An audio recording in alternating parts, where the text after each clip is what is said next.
Amiga de la casa, Mabel Oviedo. En este caso, Mabel en su rol de abogada, especializada en estos temas de los que vamos a hablar, porque ayer ella habló de las modificaciones en el acceso a la información pública y también decíamos aprovechar para hablar con ella de lo que se acaba de aprobar en la legislatura, que es esta Fiscalía Especializada en Ciberdelitos. Mabel, muy buenas tardes, ¿cómo estás? Buenas tardes, Alicia, ¿cómo estás? Muy bien, ¿y vos? Bien, también. Nos cruzábamos con vos porque debo decir, yo tenía ganas de ir a tu charla ayer, llego a la Biblioteca Popular y me equivoqué de salita y vi que no había nadie ahí y dije, bueno, no, capaz que se suspendió y me fui, pero me dijeron que fue una jornada que convocó a mucha gente. Contanos un poco. Sí, la verdad que muy contenta porque no esperaba semejante cantidad de personas. Hace rato no estoy conversando sobre esa temática ni incidiendo, así que fue una sorpresa, una linda sorpresa, y gente interesada en la temática, tal es así de que, bueno, quedamos en repetir algunos encuentros, o sea, no repetir la temática en sí, lo tratado en esta charla, sino continuar con la temática del acceso a la información pública y principalmente en algunos talleres para redactar las solicitudes de acceso a la información. ¿Y qué detectaste ahí? ¿Qué es lo que llama la atención? ¿Qué les interesaba de estas modificaciones y de esta temática en sí? En sí, gran estupor, incluso en personas que desconocían la existencia de la ley y que a partir de estas restricciones, a partir de esta puesta en la agenda pública, se acercan a la temática y dicen, bueno, no puede ser, que es una cuestión de sentido común. Y bueno, entre otros también estuvieron activistas de primera hora en la temática. Sí, nos cruzamos ahí con Alberto Holz, que cada vez que decimos quiénes empezaron a utilizar esta herramienta y a mostrarnos cómo se utiliza, bueno, pensamos tanto en vos como en Alberto también, ¿no? Referente de la Marea Blanca. Un maestro en esto también. Sí, y con una paciencia, porque nos fue mostrando cómo se comportan cada vez que se presentan estos pedidos. Mabel, y la última vez que hablamos estaba muy reciente esta información, estaba como contándose. Para reiterar, ¿qué implican estos límites, así lo presentás vos también, al acceso a la información a partir del decreto que firmó el presidente Milei? Sí, antes de en primer lugar tenemos que tener en cuenta el orden relativo de las leyes, de las normas jurídicas. A partir de ahí tenemos que empezar a hablar, no antes. Y esto significa que un decreto reglamentario no puede modificar una ley, solo puede reglamentarla, y el límite de ese reglamento es la ley misma que está reglamentando. Y más arriba encuentra su límite en la Constitución y en los tratados internacionales, lo que se llama el bloque normativo federal. Entonces, son normas que, como dije en esta entrevista que me hicieron, le veo corta vida, si bien va a obstaculizar los pedidos, lo van a rechazar con base en este decreto, pero va a quedar habilitada la vía administrativa y la vía judicial. ¿Crees que pueda desalentar? Sí. Sí, y acá puedo hacer un parangón como... A ver, las primeras medidas, bueno, vamos a cerrar el INADI. El INADI no se cerró inmediatamente cuando se anunció. Pasaron unos cuantos meses, pero fue como si se hubiese cerrado. Ese fue el impacto que tuvo. Y entonces, a partir de este caso y de los límites al acceso, como decís, bueno, obstaculizar, impedir, intimidar, si se quiere, y tiene su efecto, tiene su impacto, como están teniendo impacto en nuestra vida, todas las noticias, digamos, con mucho sesgo que nos llegan, sea del lado de la ideología que estemos, ¿no? Entonces es un impacto que se causa y no hay mucho, en esta provincia no hay muchas solicitudes realizadas. Ahora, estas restricciones son a nivel nacional. Una de las preguntas que surgieron ayer era si había posibilidad de que estas limitaciones se dieran también en la provincia. Bueno, yo lo que creo es que las limitaciones existían de todas maneras, no se escribieron, esa es la realidad, no fueron escritas. Ahora, el presidente y su equipo fueron mucho más allá con esta cuestión. Y revisando las actualizaciones en la temática para dar la charla, entré a la página de la Agencia de Acceso a la Información, a la página institucional del gobierno, y hay una serie de pedidos de acceso a la información, y yo digo, bueno, acá puede estar también, es uno de los motivos principales. Hay varios pedidos con relación a la comunicación digital del gobierno, quién opera las cuentas, los contratos existentes, y bueno, es una buena excusa también para dejar de preguntar por ahí. Incluso hay un reclamo del diputado Serraro, de la coalición cívica.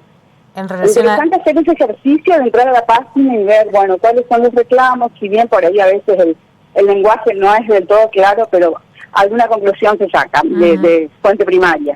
¿Cuál es la página, Mabel? Buscaba como Agencia de Acceso a la Información, Agencia de Acceso a la Información Pública. Ahí lo busco. O buscar como transparencia y ahora en concreto... ahí es el portal del gobierno. Sí, ahí está. Acceso a la información ahí en argentina.gov.ar tiene un link, así que ahí lo pueden hacer. Sí.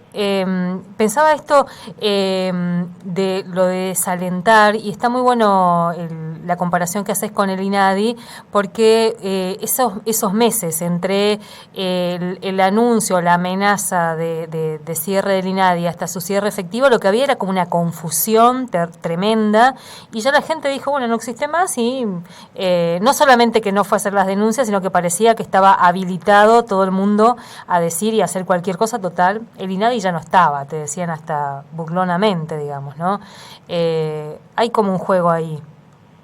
Sí, yo creo que entienden muy bien el juego, que eso sí lo manejan muy bien, y que los factores que, digamos, con voz pública, como ustedes, tenemos que profundizar en esta temática que tiene que ver, que va más allá del acceso a la información pública que hoy exigimos a los gobernantes, que tiene que ver con los sesgos, con la inteligencia artificial, en cómo se la va a utilizar, cómo se la utiliza, y en la construcción del poder, que la que venimos asistiendo desde hace una década y un poco más.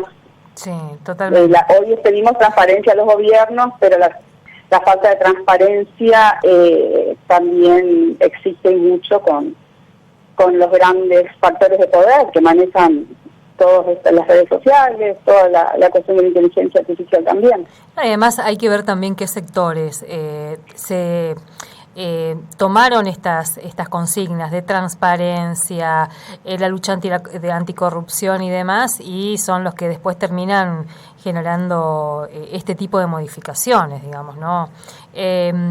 Una pregunta en relación a las reacciones, porque desde que se conoció este decreto reglamentario, está bueno que lo aclares también, porque reglamenta esa ley. ¿Hubo presentaciones judiciales? ¿Hubo algún tipo de reacción así como más formal en un intento de frenar ese decreto reglamentario? Hasta lo que sé, Alicia, fue el pedido de informes de diputados.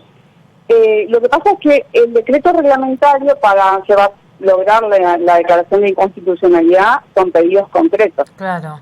Porque hay que hacer un pedido que seguramente está en marcha y que pronto tendremos noticias. No creo que que muchos actores, y bueno, entre ellos abogados que militaron el tema del acceso, es mejor que se habrán hecho las consultas, los pedidos pertinentes para precisamente llegar a la instancia judicial con posterioridad, porque el decreto solo una vez que uno lo está utilizando y se niega por ese decreto, podemos acudir a la justicia para pedir la inconstitucionalidad.